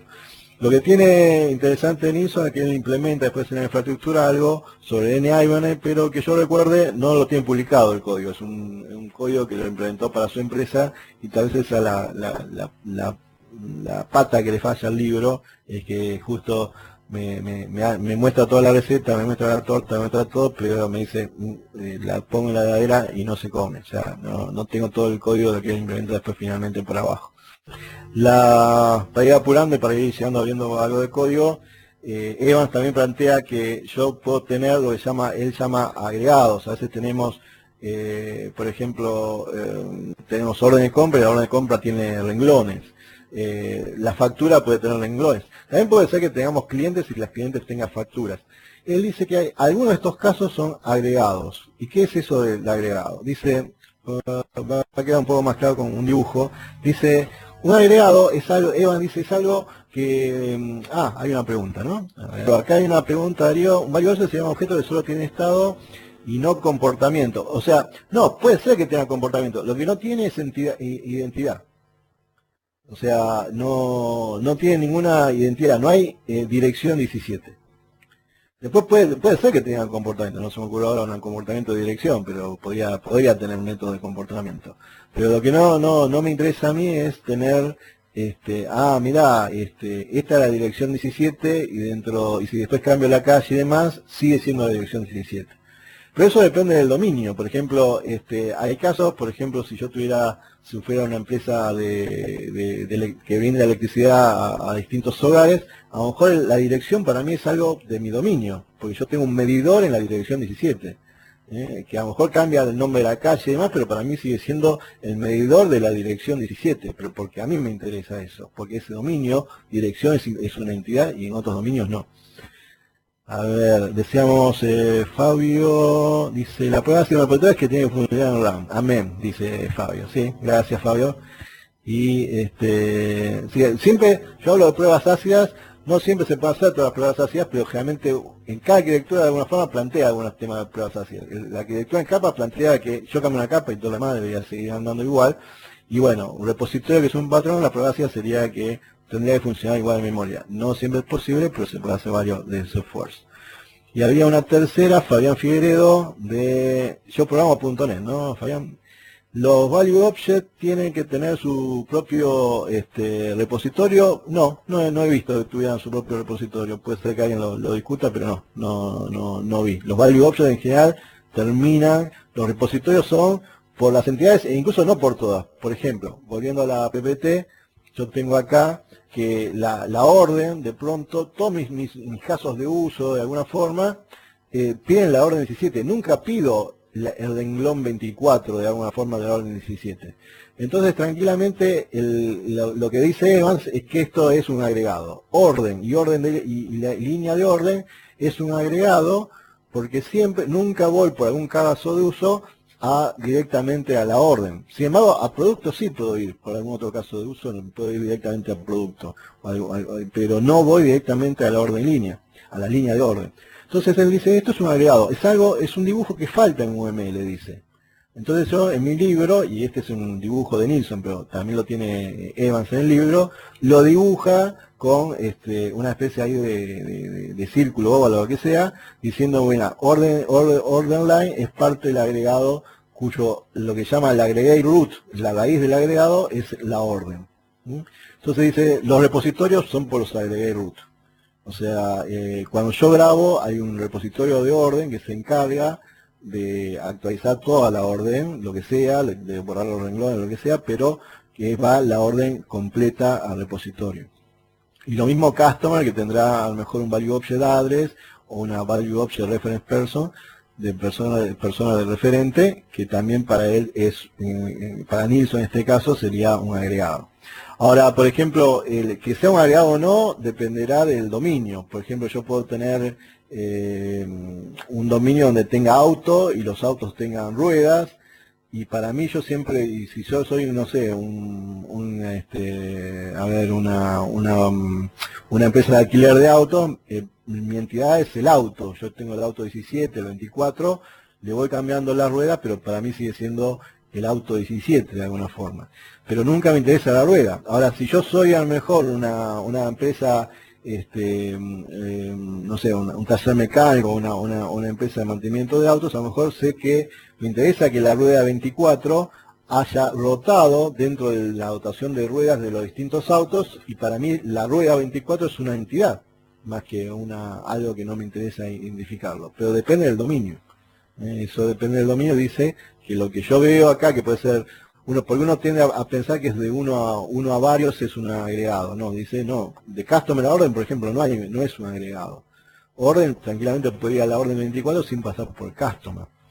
Bueno, y ya otro tema que aparece también más de semántica, que a lo mejor de dominio, es que dice, bueno, como el entity puede ser complejo, y también algún value object puede ser complejo, de armar, en vez de armarlo con simplemente new o rápidamente, podemos tener auxiliares que son las factorías. Puede ser un método factoría, una clase factoría, encargado de construir adecuadamente una nueva entidad o reificar una nueva entidad. Por ejemplo, a lo mejor yo no tengo el cliente 17 ahora en memoria y lo tengo que reificar desde la persistencia. A lo mejor factoría me ayuda a reificarlo en un estado que sea estable, que no esté incompleto, por ejemplo, el cliente. Cosa que si yo dejo todo liberado a new customer, puedo hacer new customer en cualquier momento y dejar el customer en un estado no apropiado. Y quería llegar a esta para antes de algo de código. Service es esa que yo decía hoy, que es donde Evans pone lo que no corre, la conducta, que realmente no tiene estado, pero en general no tiene estado, pero la conducta de algo que no dependa de alguna entidad. Por ejemplo, hoy decía yo, en el caso que plantea Evans, de rutear una carga de una ciudad a otra mediante viajes marítimos, dice, hay alguien que se van a tener que encargar de calcular cuál es el mejor itinerario, o si hay algún itinerario potable, y ese va a ser el servicio de ruteo. No se lo voy a encargar ni al barco, ni se lo voy a encargar a la carga, ni se lo voy a encargar al puerto, ni nada, ninguna de esas entidades tiene la inteligencia o la capacidad de conocer eso, sino que hay algo que se va a encargar de eso. Y en general, lo que pasa muchas veces en los sistemas es que tenemos muchos métodos en servicio, porque servicio, yo veo que aparecen cosas de servicio cuando en la realidad lo hace algún humano. Cuando yo tengo que, hay cosas que pasan en la realidad, en una administración donde sea todo manual, donde las hacen los empleados o la gente encargada de tales cosas, como verificar el crédito de un cliente, o verificar que hay tal stock o no para cumplir contrafactura, o para calcular a ver cuál es la mejor forma de hacer la orden de producción de esto que estoy vendiendo y todavía me falta producir y demás. Y que no cae en las responsabilidades ni de factura, ni de artículo, ni de más otras entidades, sino que recae en la realidad en una persona o un departamento de producción o lo que sea, y en nuestro caso en un servicio. Entonces, no hay que tenerle a veces miedo a poner cosas en el servicio. Cada entidad debería tener la conducta que le sea correspondiente. Si de pronto aparece un dominio de los que se llaman anémicos, pero corresponde con la realidad, porque a lo mejor los objetos en realidad no tienen ninguna responsabilidad grande para ser asignada, tranquilamente muchas de las cosas caen en servicios. Pero eso lo tendrán que ver ustedes dominio a dominio. Si a ustedes les queda un dominio anémico, donde las entidades no tienen grandes métodos de conducta, no se asusten, simplemente revisen si es lo que pasa así en la realidad. A ver, acá tengo una pregunta. ¿Podríamos acercar los domain service a resolución de caso de uso? Bueno, no tanto, porque de pronto el caso de uso era vendo tal cosa, el caso de uso de Amazon, vendo tales libros a alguien. Ese sería el caso de uso. Ahora, por abajo eso implica a lo mejor tener un servicio de ruteo de cómo lo mando por tal transporte, lo mando por tal otro, un servicio que me calcule la tarifa, un servicio que me calcule los impuestos. O sea, son pequeñas cosas que a lo mejor para cumplir con un caso de uso necesito en algún momento y no corresponden ni a factura, ni a libro, ni a otra cosa. Esa sería la idea. Bien, y bueno, entonces Evans, Nilsson, perdón, él lo plantea cuando tiene que ver, en uno de los casos de uso que tiene que resolver, tiene que al aprobarla, al aceptar la orden de compra de un cliente, tiene que verificar el crédito del cliente. Y él dice, no se lo dejo a customer porque tengo que examinar varias otras cosas y tengo distintas estrategias que no son a lo mejor por customer, y tampoco se lo dejo a la orden. Entonces la orden lo que tiene es una referencia a un servicio de crédito. Cuando la orden es la que llama al servicio. Vean que para Evans, todas estas cosas que estamos discutiendo, repositorio, entidad, value object, servicio, factoría, son todas partes del dominio y todas se pueden llamar entre sí. No es que una puede llamar a otra y no viceversa. Están todas dentro, si quieren verlo, del mismo proyecto, no puede ser un proyecto físico, pero están dentro de la misma capa. No es que repositorio no puede llamar a entidad o entidad no puede llamar a repositorio. Bueno. Veamos entonces un poco de carne, así ya empezamos después con la discusión. El proyecto que voy a mostrar es uno que se llama, no sé si ahí pasó rápido, NRD Sample, que lo pueden buscar, que es una aportación de otro que era de Java, que la gente de Java lo armó. Se puede discutir cómo está armado de Java y también se puede discutir bastante de cómo está armado este, pero por lo menos se tomaron el trabajo de lo que Evan no hizo, que es, bueno, todo lo que habla Evans lo bajamos a código. Entonces hubo gente que lo pasó a Java, esa fue la implementación inicial. Lo buscan como DDD Sample en Google, y después un grupo que lo portó a .NET y es el NDD Sample. Ese ejemplo yo ahora les voy a mostrar la versión del noviembre de 2009. Antes del 2009, por ejemplo, no estaba distribuido, y ahora le hicieron algunos cambios como implementar un servicio que hasta ahora vamos a ver que el único servicio que tiene ahí implementado lo tiene medio, digamos, pegoteado. Ese servicio no es el gran servicio de ejemplo. Pero bueno, lo que sí tiene interesante es que tiene una presentación que está remota con respecto a todo el resto, y cuando se bajen este código, que se lo pueden bajar ahí de Google Code, van a encontrar que está armado con una solución de Visual Studio, armado con folders de solución, como una que es Application, justamente con todas las ideas de Evan de lo que es la aplicación, dominio, donde va a estar la parte del dominio, que ahora vamos a ver algo, e infraestructura, donde ellos usan como infraestructura como persistencia la parte NIBernet. Gran parte de lo de cómo se ligan estos proyectos está hecho por inversión de control, usando un contenedor, creo que estaban usando era el Windsor, y después ellos tienen una parte de presentación, una presentación web, usando, que yo recuerde, MVC. Y vean que tienen siempre, esta gente trabajó todo con test, con lo cual tienen cada cosa que van a ver que lo tienen ellos probados por test, lo cual es interesante como ejemplo, no trivial, de ver cómo ellos implementan test, donde de pronto para hacerte un test unitario de una parte del dominio, moquean o lo implementan de alguna forma todo lo demás que esa parte de dominio usa, como repositorio y demás. Entonces es bastante interesante ver porque ahí van a ver cómo esta gente va testeando por clase prácticamente, moqueando todos los colaboradores de esa clase. Bueno, pero para nosotros lo que tenemos que ver es un poco el tema a ver si lo tengo acá. Esta es la aplicación como se ve, donde ellos tienen las cargas. Esta aplicación web se comunica con un servicio web, o sea, no se comunica directamente con la capa de aplicación y el dominio, sino que se comunica con un servicio web que implementa un tema tecnológico de manejo de mandar justamente DTOs, Data Transfer Object, desde la parte del servidor hasta esta parte web client. Esta parte de web client está trabajada con MVC. Entonces, vamos a ver, mientras esto lo levanta, a ver esto, acá, a ver si lo tengo. Acá tengo una excepción de algo. Epa, lo dejé hacer un stop. Veamos por lo menos las ideas cómo están implementadas. Lo pueden bajar, no hace falta prácticamente instalar base porque tiene una base, no me acuerdo si está con SQLite, pero crea la base solito. Ustedes levantan la aplicación, hacen F5 y empieza a funcionar. Está pensado para tener esa experiencia. Yo creo que lo único que tuve que tocar fue el tema de que me habilitara el firewall, que tuviera un servicio web ahí levantado por alguna puerta, pero creo que fue lo único que tuve que tocar.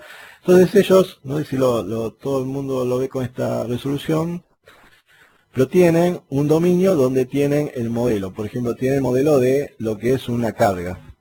La carga, para ellos la carga va a tener un ID, va a tener un origen, y trabaja, como había aparecido más temprano en la presentación, trabaja con que hay lo que se llama una especificación de ruta.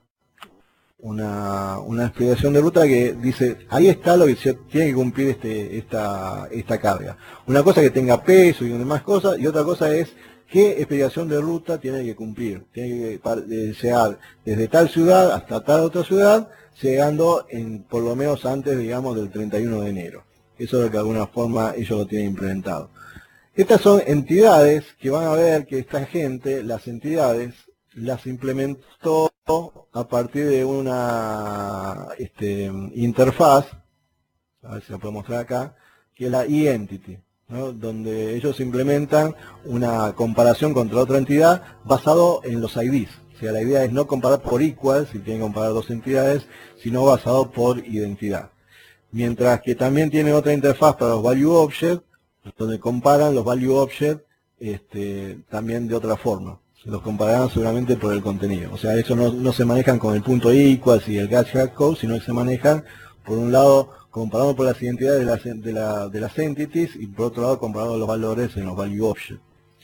Por ejemplo, otra, como cargo, es algo más o menos interesante de construir. Ellos tienen aparte una cargo factory, una clase que prácticamente tiene un método estático de cómo crear un nuevo cargo de la forma adecuada. Ellos tienen como otro concepto que planteó Evans, es el itinerario, que tendría que tener la lista de las patas del itinerario que hoy había planteado Evans en un dibujo del lenguaje ubicuo. Y vean que prácticamente todo este objeto en realidad está relacionado con otros objetos que son las patas del itinerario. Hay todo un grafo de objetos relacionando unos objetos con otros. Bueno, y así como tenemos esos principales entidades de dominio, vamos a tener acá las otras como viaje, lugar y manejo de carga y descarga de la mercadería de un puerto a otro. Entonces, van a ver que todo lo que se implementó acá está basado, cuando lean el libro de Evans, en lo de Evans, en el dominio de Evans. No está basado en tengo tal base de datos o voy a tal lado y demás, sino que está armado de forma tal, con objetos y con conceptos de objetos, sin tener acá ni la más mínima rastro de tener un punto save en la base y demás cosas, sino simplemente como objetos de un dominio que podría tranquilamente estar en memoria. Y después ellos lo que tienen es un servicio, que está la parte en la versión del noviembre de 2009, no está súper bien armada, porque el servicio de ruteo todavía es como que no lo tenían decidido y lo tienen por ahí inyectado desde otro lado donde tienen el implementado real. Pero la idea de ellos es que ahora lo implementaron ahora en diciembre, tienen un servicio de ruteo, que creo que ahí se les fue un poco la mano, porque incluso el servicio de ruteo lo sacan de otro servicio web. O sea, como que hay un servicio web que les brinda a ellos el servicio de ruteo que dice, bueno, dado tal cargo, con tal especificación, dame el itinerario, la lista de itinerarios posibles. Vean que devuelve una lista de itinerarios. Dice, bueno, si yo tengo tal carga y tengo que salir de Buenos Aires y llegar a Durham antes del 31 de enero, ¿cuáles son los itinerarios que tengo ahora en el dominio, de tal forma que cumplan con esa característica? Pero, y bueno, y lo que tienen ellos es que todos los repositorios que nosotros teníamos como repositorio están como interfaces que después están realmente implementadas en la parte de infraestructura. Me acuerdo acá tienen el implementado en concreto, pero en la infraestructura tienen implementado el repositorio de las cargas. Ellos tienen acá una implementación con Hibernate. Costaría un poco a lo mejor cambiarlo para otra cosa que no sea tan dúctil como el Hibernate, pero la idea es que la implementación del repositorio está en infraestructura. Otra alternativa que ha sido tener el repositorio implementado en el dominio y de pronto que ese se comunicara con interfaces con algo de infraestructura, con algún DAO o algo similar en infraestructura. Pero esta gente directamente puso que en el dominio estuvieran las interfaces de los repositorios y vean, a ver si consigo acá en el dominio, les voy a mostrar algo que está en el dominio. Esta es la interfaz que está en el dominio. mientras que el concreto ellos tienen infraestructura. Y lo relacionan para dejar el modelo sin tener que referenciar una infraestructura en concreto, lo relacionan usando inyección de inversión en control, inyección de dependencia. De tal forma que el modelo, cuando lo prueban contra un repositorio de memoria, el modelo, la gente que hace la prueba, le inyecta un repositorio de memoria. Y cuando tiene que levantar la aplicación real, se le inyecta el repositorio real.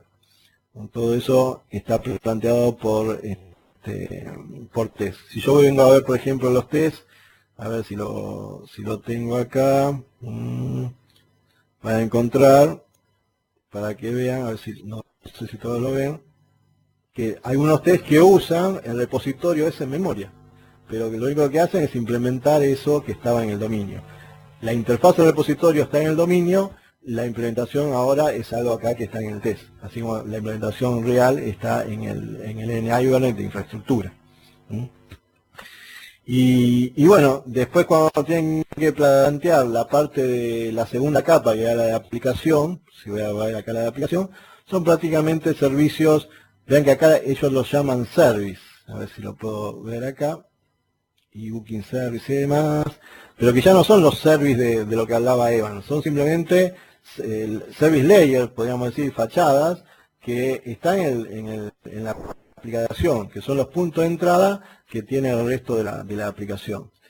Y de nuevo lo que hace esta gente es separarlo por interfaces. Tienen primero las interfaces que van a implementar para afuera, y después la implementación. Por ejemplo, acá tengo una que es la Booking Service, que dice, bueno, anotate tal nueva carga, que va a ir en tal viaje.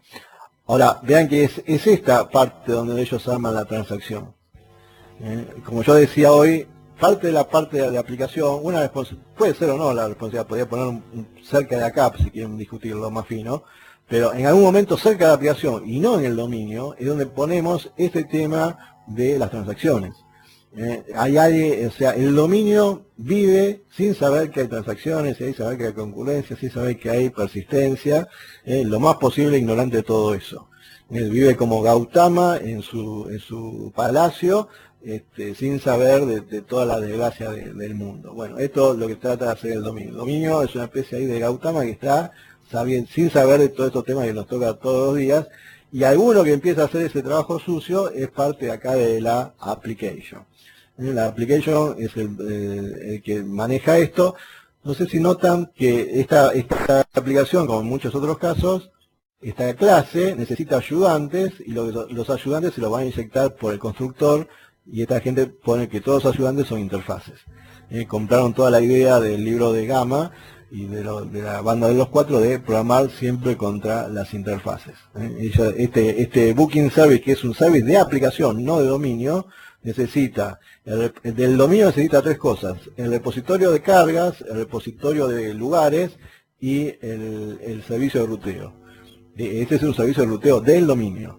Y dice, bueno, a mí me dan las interfaces. ¿Cuál es la implementación? Dependerá de si lo estoy testeando, como lo tengo, no va directamente contra la concreta.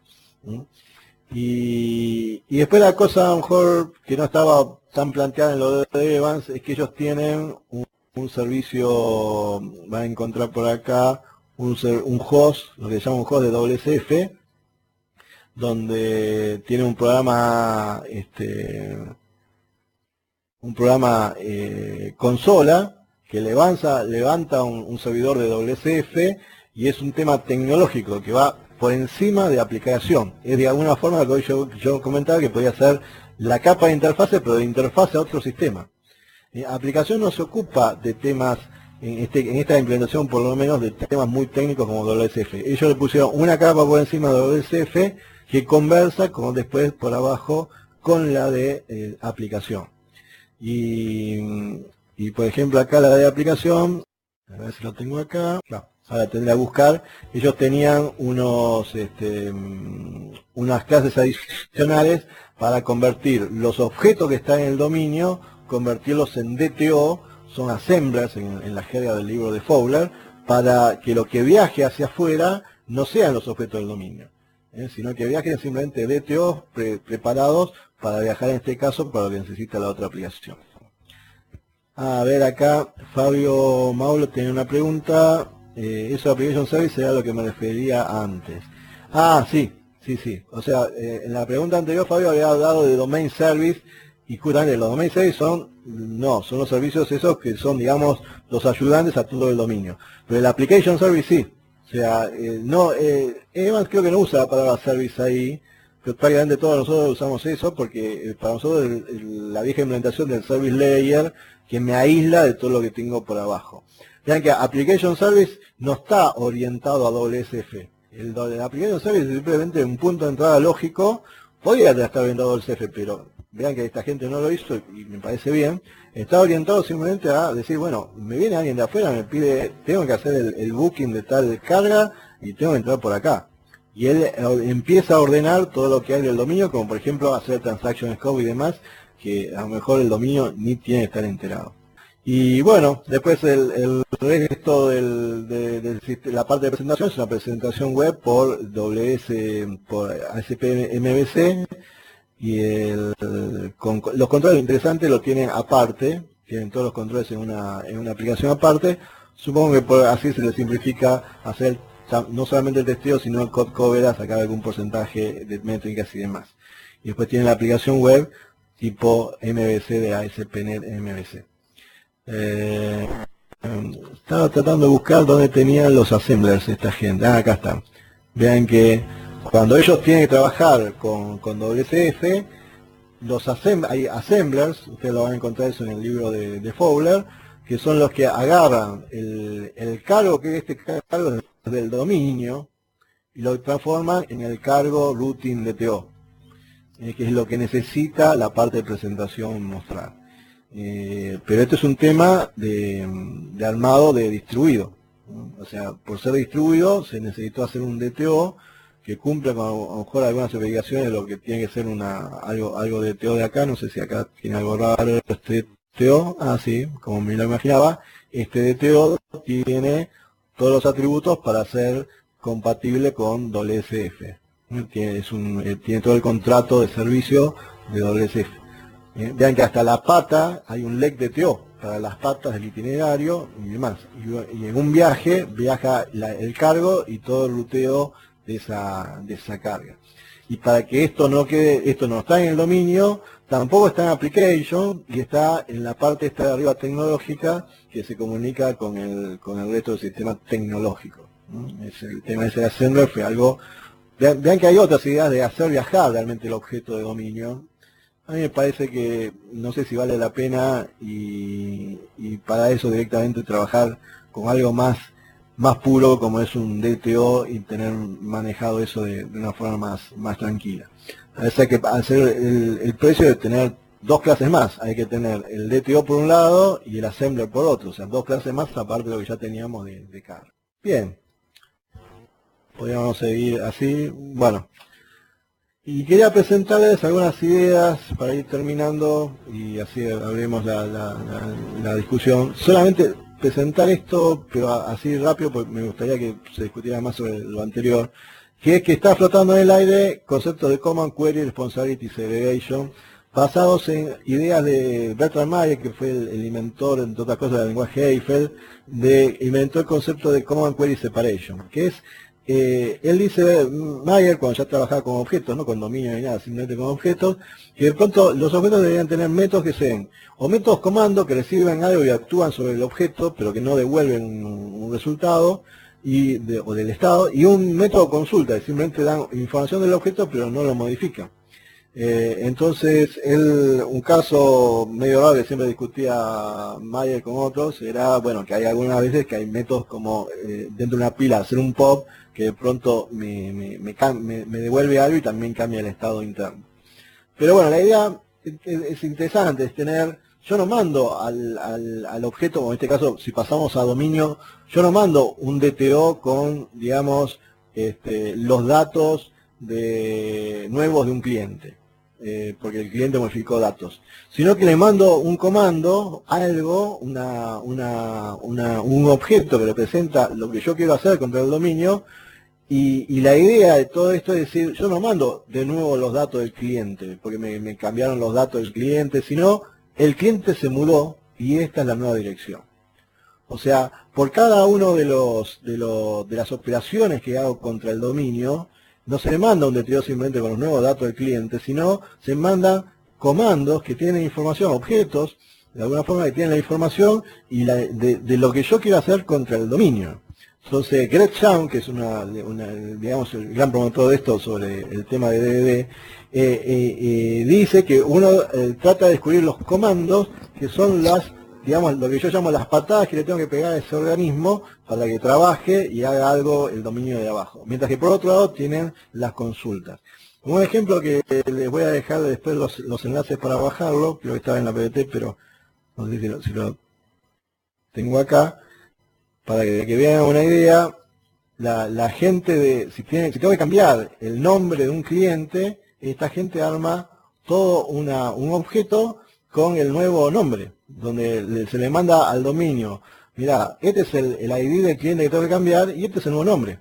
No se le mandan todos los datos del cliente, sino dice, no, vos no tenés que darme un ABM de modificación de cliente, me tenés que dar los casos de uso y me mandarás los comandos de, mira, el cliente cambió de nombre, y entonces mandamos directamente ese comando. O el cliente se cambió de dirección, hay otro comando donde se le pone la nueva dirección del cliente. Pero no se le manda el DTO con los nuevos datos del cliente, porque de pronto, si el cliente se cambió, a lo mejor yo internamente, si soy un banco, tengo que cambiarlo de sucursal, tengo que hacer otras cosas. Y si el cliente se cambió de nombre, a lo mejor legalmente tengo que hacer alguna otra cosa dentro de mi dominio. Pero depende del comando, no tengo que estar averiguando, mira, me mandaron los nuevos datos del cliente, mira, se cambió de domicilio, se cambió de nombre o hizo tal cosa, tal otra cosa. Sino que por cada patada que nosotros queremos dar al cliente, de alguna forma le mandamos explícitamente un comando. Y ahí yo voy terminando. Lo único que les digo es que esto viene de hay un post que dejo acá el enlace, pero después lo dejamos ahí en el wiki del Net Hispano, donde hay un código, el código este que les mostré, donde todo el dominio está impactado por comandos. Todo el dominio que ellos están armando, lo impartan por comandos, y yo no los quiero complicar, pero hay algunas cosas raras como el tema de tener eventos y loguear los eventos en un repositorio aparte que después es el que se consulta. No os quisiera complicar ahora, que ya creo que tengo bastante para discutir ahora simplemente con DDD, pero son otras ideas. En principio, mandarle comandos al dominio y después loguear. El agente prebaile, por ejemplo, logueaba los comandos. O sea, todos los comandos se iban contra el dominio y lo que ellos grababan eran todos los comandos que entraban. Cuando yo tenía que reproducir el nuevo estado del dominio, si se caía la luz, levantaba el snapshot del dominio de hace un día y le corría todos los comandos de nuevo. Eso es lo que se realizaba la gente prebaile. Esta gente hace otra cosa, pasa los comandos, los pasa por el dominio y el dominio publica lo que llama eventos. Hay un evento que dice cambió el domicilio del cliente y automáticamente eso va después a un repositorio. Pero bueno, estas son todas ideas que yo por lo menos no trabajé en nada comercial con esto y nada más lo estoy viendo de distintas formas desde prebaile de hace unos años, desde el tema de publicar eventos con el patrón de Blackboard por otros lados, y bueno, ahora todo esto aparece notablemente metido en medio de DDD, que la gente, Evan debe estar diciendo, ¿por qué me puse a escribir el libro si después esta gente hace cualquier otra cosa? Bueno, creo que por ahí terminamos con la presentación. No sé si alguien quedó despierto todavía. Sí, Ángel, imposible dormirse. Bien, veo a gente conocida, acá, bien. Está Sebastián Renzi, con el que compartí otras webcasts. Está Martín Salías, que tendría que estar con la familia, gracias por venir a esta tarde. Está Carlos Marcelo Santos, hace rato que no lo veo. A Fabián Figueredo, que me lo encuentro siempre por Twitter. A F. Castellanos también, fue Claverino. A otros a lo mejor no los conozco por el nick. Bien, no sé si estaba José, o se me fue José. Te quería hacer una pregunta sobre esto de que todo está en el dominio, los repository son parte del dominio, etcétera. Y yo no lo vi digamos, no me gusta mucho que una entidad, y vos antes dijiste que todo lo que está dentro del dominio no hay problema que se llama entre ellos, o por lo menos por lo que Evans se define. Pero a mí no me gusta mucho que una entity llame un repository. No sé si es solamente cuestión de gusto o si alguien lo haya utilizado de esta forma. En realidad Active Record algo tiene de, el patrón, ¿no? Digo, algo tiene de eso después mezclado, pero es otro patrón. Claro, en general, a ver qué pasa. Cuando una entidad necesita algo de un repositorio, pues necesita probablemente de otras entidades. Eso sería, o sea, yo en un método, por ejemplo, calcular la equilibración de un consorcio, no sé si se entiende la palabra consorcio en otros países, consorcio sería acá un edificio con varios departamentos donde todos se reparten los gastos. Si yo tengo que calcular cuánto de todo el consorcio le toca a cada uno, puede ser que tenga un método en consorcio. Entonces yo necesito los gastos del mes pasado o lo que sea. Entonces lo que yo puedo tener es simplemente una relación consorcio-gastos, que a lo mejor la recorro y la traigo con lazy login o lo que sea, o podría ir a un repositorio de gastos y decirle, dame los gastos de tal a tal fecha de tal consorcio. Eso es un tema a discutir cómo lo quiero poner. Pero si sirve para un cálculo, eso debería estar en una application service o en un service. Claro, pero alguien podría decir, mira, no, consorcio es el que sabe toda la información. Alguien podría discutirme eso, podría decir, mira, consorcio es el especialista en información que sabe cuáles son los gastos, cuáles son las unidades y demás, y puede ser que a lo mejor alguien lo quiera poner en consorcio. Hay otra gente que me dirá, no, mira, el cálculo de la liquidación varía por consorcio, por grupo de consorcios. A lo mejor los consorcios de Buenos Aires se calculan de una forma y los consorcios de La Plata se calculan de otra, no sé. O sea, a lo mejor hay un servicio de cálculo de liquidación. Por poner un ejemplo, ¿no? Sí. Y también otra cosa, bueno, yo lo blogueé sobre esto, los repository que Evans dice que son collection, aunque vos se lo pusiste entre comillas, y después se ven get all. Get all o find all es el repository mismo, si es una collection. Sí, bueno, hay que ver que en realidad nosotros ahora que tenemos LINQ y un montón de cosas, hay cosas como especificación y demás que pueden estar como predicados en LINQ, pero bueno, cuando todo esto se escribió, prácticamente no había eso. Igual después, por ejemplo, Nilsson prácticamente creo que no tiene un get all en alguna parte, porque en casi ninguno de los casos de uso necesita eso. Sí, pero así igual antes lo mostraste en uno de los dibujos que tiene Nilsson ahí, que bueno. Pero tal vez es una exageración mía, pero bueno, yo lo que le veo es que deberían ser collection y eso lo que permite también es que los repositorios funcionen en RAM perfectamente. Y hacerle query, ahora que tenés LINQ, hacerle query a un repository hacer query a una collection. Así que se puede hacer test y por todos lados, todo RAM.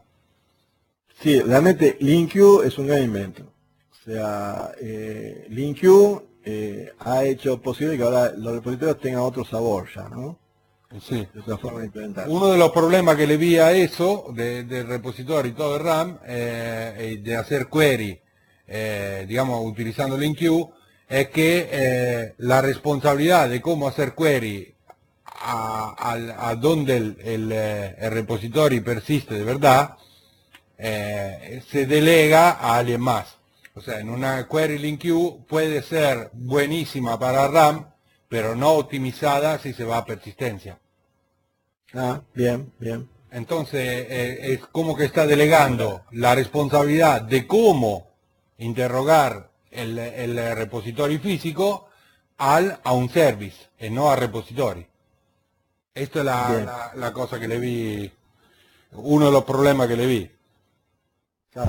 Claro, igual lo que soluciona LINQ es que yo tenía que hacer una especie de objeto query si quería hacer algo genérico, ¿no? O sea, eso es lo que hace Nilsson. Nilsson justamente lo que se guarda creo que en la manga es eso, o sea, él implementó una especie de objeto query donde él le pasa un query al repositorio y él lo resuelve por abajo a su manera. Sí, sí, un query object. Perdón. Y lo que vi como exageración del query object, como exageración entre comillas, ¿no? Es que para facilitarse, porque escribir un query object no es una pavada, digamos, para facilitarse utilizaban criteria de NHibernate directo, así que tenía NHibernate por todos lados en el dominio. Ah, bien. Nada, de lo que hablaba recién, lo importante es quedarse con la idea de que más que una collection, el repositorio debería ser un iterator. Esa es la gracia de Link. Exactamente. Al ser un iterator es algo que para mí es, a nivel del dominio, yo interactúo como si fuera una colección.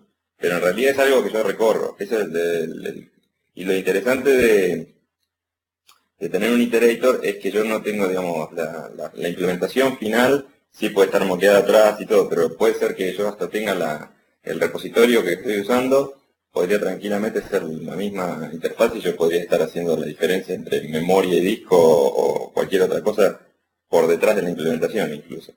Lo que yo experimenté, yo experimenté en un proyecto exactamente haciendo eso, o sea, haciendo repositorios que son collection pura. Entonces, cuando hacía test de service, yo en realidad no tuve necesidad de utilizar SQLite o todo eso, porque yo le generaba la base de datos estaba en RAM. O sea, cuando arranca toda esa parte de test, donde yo controlaba que los queries se hicieran de determinada forma, que las respuestas fueran de determinada forma, estaba todo en RAM. Lo feo que encontré Exacto. es que cuando yo le hice los integration test, porque veces TDD hay veces que te da sorpresas, hice los integration test, el provider de LinkU puede hacer cualquier cosa con la base de datos. O sea, mirá los SQL y te querés tirar de la ventana rota. Ajá. Porque hay veces... Pero bueno, ahí tenés que jugar con la abstracción. Vos lo que tenés que hacer después es como que podés empezar a jugar con la optimización de cómo resolver esa consulta interna. Ahí es donde para alguna cosa terminás poniendo procedures o cosas por el estilo. Pero eso es siempre, bueno, después lo interesante es ver eso, es que la responsabilidad ahora de cómo se optimiza y todo está en otro lado, que no tiene nada que ver con la aplicación. Y más o menos, porque como te decía antes, o sea, a mí si es repositorio es completamente agnóstico. Hablo de repositorio, pero podemos meter en cualquiera de las otras capas que debería ser agnóstica. Y vos con LinkU está delegando la forma, o sea, un query LinkU en RAM puede ser fabuloso. ¿Y dónde lo tenés el query LinkU? Adentro del service, ¿no? Que interroga el repositorio. Sí. Oh. Ahora, si vos lo llevas a una base de datos específica, como puede ser SQL Server, puede generar query que no son optimizadas. Entonces, ¿dónde está metiendo la responsabilidad de tener un query optimizado? ¿Adentro del repositorio o adentro del service? ¿Me explico lo que quiero decir?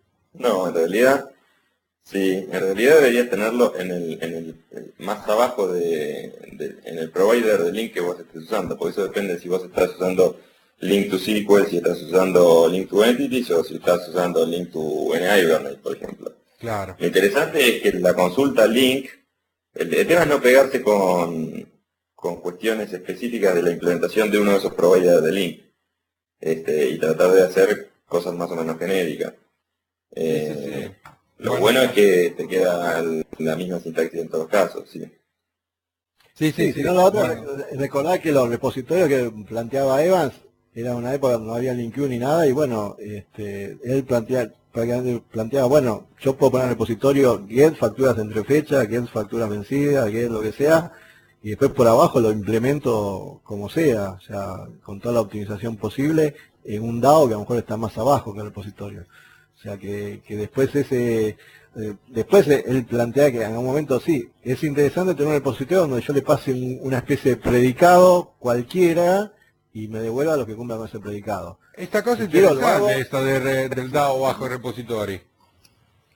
Sí, bueno, eso es lo que había durante mucho Bueno. tiempo en Java y todo eso, cuando no había LinkU ni tema de todo esto. O sea, lo que se planteaba era, el repositorio tiene que tener el add, el delete, hay uno nuevo, y posiblemente, depende de la implementación que hay ya por abajo, cambió este. Y después había todos, get, digamos, bueno, dame la factura de tal a tal fecha, dame los gastos de tal a tal fecha, dame los gastos de tal a tal fecha por tal consorcio, y después por abajo lo que se hacía y se optimizaba todo lo que sería en el DAO o en lo que sea que haya por abajo en la implementación final. Para mí, si por abajo después eso lo paso a NI con query, con incube o lo que sea, o lo paso a un DAO que manda a store procedure que dicen dame los gastos de tal consorcio a tal fecha, es un tema que tranquilamente puede quedar el repositorio totalmente opaco para abajo. Claro, en este caso los query objects serían los responsables de hacer el query, y ahí es donde estaría, o sea, todos los query objects vendrían a ser interfaces, y ahí estaría la implementación concreta con NHibernate o Nado.net o con lo que sea .com.ar, ¿no? Claro, lo mismo se complica cuando vos querés un query object genérico. O sea, lo que hizo Nilsson, que justamente se mató cuando no había LinkView, de hacer un query object genérico contra un NHibernate que tiene un por ahí abajo. O sea, él no pone un query de NHibernate, pone un query, no sé cómo lo Sí, sí, un query suyo, sí. Suyo, totalmente agnóstico, y después por abajo se mata pasándolo a un query de NHibernate. Claro, eso es el desafío real, si se trabaja con query object, es el desafío. Claro, pero también puede pasar que en un dominio tengamos 4 gets, 5 gets distintos por cada gana de root, y a lo mejor no hace falta un query object genérico. Puede que sí, puede que no. O sea, sí, la realidad es que yo veo que o sea, de todo esto que se puede hacer, está claro, el tema es darle los nombres, ¿no? Como en las aplicaciones que mostraste, dónde meter cada cosa, y que significa también qué nombre darle, y con el nombre y dónde meterlo, qué responsabilidad darle. Entonces, si yo un service lo pongo dentro de application, debería tener determinadas responsabilidades y no otras. Entonces, eso se definió que el repositorio debería ser una collection. Entonces, si yo empiezo a meterle el get by fecha, get by no sé qué, get by no sé cuánto, entonces, ¿sigue siendo un repositorio o es otra cosa? Esto era mi crucho. Sí, es un repositorio para Evans. O sea, hay una parte del libro donde dice, sí, yo puedo meter los gets que yo quiera. Bueno. Hola, ¿me escuchan? Hola, sí. Nada, es que yo hace poco estaba implementando, o tuvimos una discusión precisamente sobre eso mismo. En el caso de hacer un repositorio que pudiera hacer queries genéricos o implementar algo que me permitiera, o sea, o implementar un método por cada query que yo quisiera hacer en el repositorio. Y yo estoy un poco de acuerdo con Pablo en lo que se refiere a responsabilidades, ¿no? O sea, si yo paso un query desde mi dominio hacia los repositorios, cuando tenga un problema de consulta sobre base de datos, ¿dónde busco la responsabilidad del problema? O sea, o en el repositorio, o lo tendré que buscar en el dominio porque a lo mejor el query estaba planteado desde más arriba, ¿no? Por eso es un poco que prefería ver, no sé, todos los métodos que necesiten el repositorio en un momento dado y llamarlos. Ellos internamente se encarguen de realizar la búsqueda que desean hacer y no implementar unos genéricos que pudiera yo llamar desde el dominio. No sé, yo ahora lo oigo hablar del método genérico y entonces me pregunto, bueno, estaría bien generar un método, tener un método genérico en los repositorios. No sé, me queda la duda si pudiera o no. Sí, es una gran pregunta, porque, o sea, depende del contexto, ¿no? De que justamente hay pros y contras a eso. Lo interesante es estar aguare, digamos, estar advertido de los pros y contras. Tal vez a lo mejor en .NET nosotros estamos muy endulzados con LinkView ahora. O sea, igual como siempre uno tendría que estudiar qué pasaba cuando no había LinkView, ¿no? O sea, cómo se implementaba todo esto. Entonces, en DDD estaría bien planteado tener un repositorio con algún método genérico que yo pudiera pasar el query desde el dominio y... Sí, o sea, Evans también lo plantea eso, ¿eh? Dice, lo que pasa es que cuando lo escribió Evans no había mucha forma de hacer eso. Era todo un trabajo. Si lo quería hacer de genérico, ¿no? O sea, si lo quería hacer agnóstico de lo que tendría más para abajo. Así. Con lo cual tendría que buscar la cita en el libro. Creo que apareció hace poco en la lista de Aldo.net argentino, Aldo.net hispano, la citación justo de esa parte del libro. Pero hay que recordar que cuando Evan lo escribió, o sea, escribir todo eso, hacer uno genérico que fuera agnóstico de lo que había por abajo, era todo un trabajo. Por eso advierto yo que ahora a lo mejor estamos endulzados con LinkU y nos vamos a meter en cosas porque está LinkU ahora, que a lo mejor no los hubiéramos metido si no estuviera LinkU. Gracias. Bueno, y ya para cerrar, comentarles que el video va a estar disponible pronto, lo vamos a avisar por la lista también, va a estar en la wiki de ADNet. Desde ya muchísimas gracias a Ángel por haber compartido esto. Y bueno, esta es la última van del año, así que esperamos que tengan felices fiestas, no sé, para los que festejen. Y bueno, y que ya está abierta, digamos, hay un thread en la lista para que voten por temas nuevos y propongan nuevos temas. Incluso si alguien quiere exponer nuevos temas, también está abierto. Y nada, eso nada más. Muchas gracias, Ángel.